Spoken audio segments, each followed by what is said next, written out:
no one really saw the potential of the 10-minute delivery market. Everyone thought that, you can always wait, you don't need it in 10 minutes, and you've totally turned that around. It's about access. At the end of the day, everything that we do, it's basically related to access to products, to services, and I think 10-minute delivery just makes it simpler and easier for folks. So Zomato seems slow.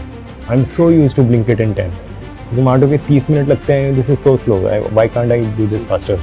So I think there is going to be negative pressure on Zomato now because customers are not willing to wait for a 30-40 minute period. The only way we could survive as a ruthless company is if we were a monopoly and there was basically like that we basically could not be pushed out of business. 1,47,512 packets of chips, 68,231 bottles of soda, 2,412 packets of ice cubes. Well, these aren't just some random numbers. These are some of the orders that Blinkit processed on December 31st, 2023. You see, quick commerce, also known as Q-commerce, as a category didn't really exist in India until just a few years ago. The COVID pandemic acted as a catalyst in driving adoption of these services. Grofers, now known as Blinkit, and Dunzo were the pioneers of this space in India. During the pandemic, Swiggy also launched Swiggy Instamart in 2020, and a year later, in 2021, Zepto entered the quick commerce space. A lot of people were very skeptical about the whole business model of quick commerce. If Amazon and BigBasket can deliver my grocery within a day or two, why would there be a need for a service which does the same in 20 minutes or less? Well, it turns out a superior product that saves time and offers convenience has the power to shift consumer behavior and carve out a new category. However, it's premature to declare the category as a success.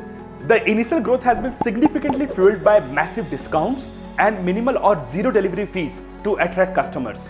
Despite this, the quick commerce sector in India holds immense potential.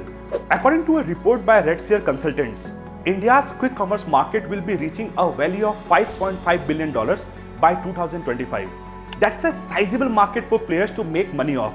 In India, the top few players are Blinkit, Instamart and Zepto. Interestingly, all the three players have crossed a GMV of $1 billion. In terms of market share, as of the fourth quarter of 2023, Blinkit has captured 47% of the market share, followed by Instamart and Zepto at 27% and 21% respectively. Now, let's dive into the story of Blinkit, the market leader in the Q-commerce space in India. As you might know, Blinkit was formerly known as Grofers, and their main value proposition was 90-minute delivery of grocery. When Zepto entered the market in 2021 with 10-minute deliveries, other players like Dunzo, Grofers and Instamart had to quickly change to the new standards set by Zepto. It was at this time Grofers also rebranded themselves to Blinkit. Here is the explanation for the rebrand from the founder himself. But when we moved to this 10-minute, then it was an entirely different business that we were in all of a sudden. And we really wanted to sort of rebrand so that we also sort of change our people's mindset about who we are, right? That we didn't want to carry around the baggage of Grofers. There's good, there's bad, right? We didn't want to have the baggage. We wanted to think like a 10-minute first company. Despite the rebrand and the crazy newspaper and billboard advertisements, Blinkit as a business was still struggling. In the first quarter of 2022, they had to let go of 1,000+ employees and delivery partners, and their vendor payments were also delayed. Interestingly, the very next quarter, they got acquired by Zomato, and that changed the game for Blinkit. You might wonder, what did Zomato see in Blinkit, a struggling company at the time, to acquire it for a whopping 4,447 crores? Well, here are some reasons mentioned by Zomato's leadership team.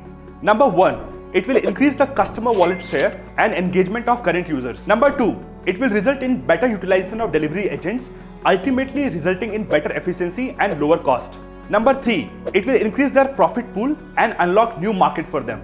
Here is some interesting data points in favor of quick commerce apps versus same-day delivery apps. The average weekly conversion rate for app open to order is 2.5 times more in quick commerce as compared to same-day delivery apps.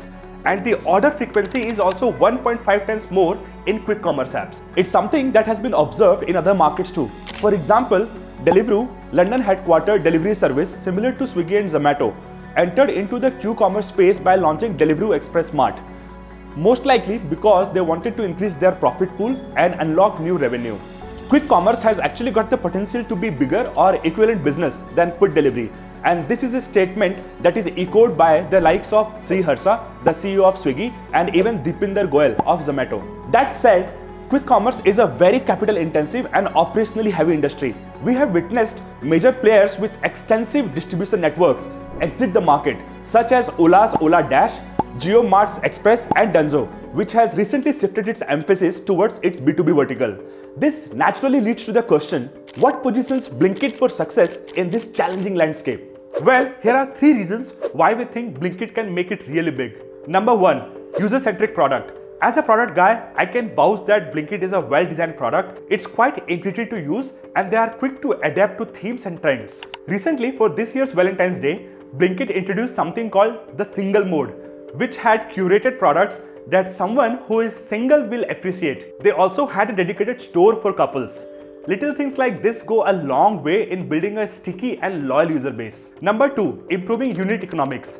The gross order value of Blinkit has grown 80% year on year, and in some cities, the gross order value is actually more than even Zomato.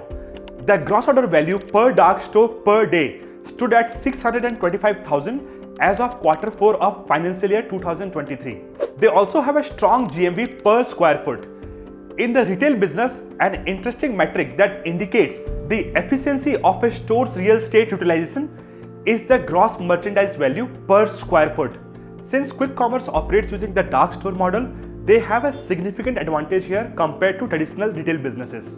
If you compare Blinkit and DMart under this metric, DMart has a GMV per square feet of 46,682, while Blinkit has a GMV per square feet of 89,756. The time taken for new dark stores to reach their first 1,000 orders per day is an important metric in quick commerce, and Blinkit has been able to bring it down from 6 months to 2 months in just a matter of 2 quarters. Number 3, their ads business. Blinkit's ads revenue has grown a whopping 220% year on year as of Q3 financial year 2024. The number of advertisers on the platform has also grown 130% in the past year. Additionally, the spends by the top 20 advertisers has also increased by 108%. For D2C brands, Blinkit has been a great channel to sell their products, and for some, it has been a better channel than even Amazon. According to some reports, Blinkit is now doubling down on onboarding D2C brands and has decided to go against the likes of Amazon and Flipkart. Well, perhaps this is the reason why Flipkart has also decided to enter the quick commerce space. With that, we come to the end of episode 4 of Scale by Airtribe. I hope you learned something useful about the quick commerce space and Blinkit. I would love to hear your thoughts on this space. Thanks for watching. Don't forget to like, share and subscribe. Thank you.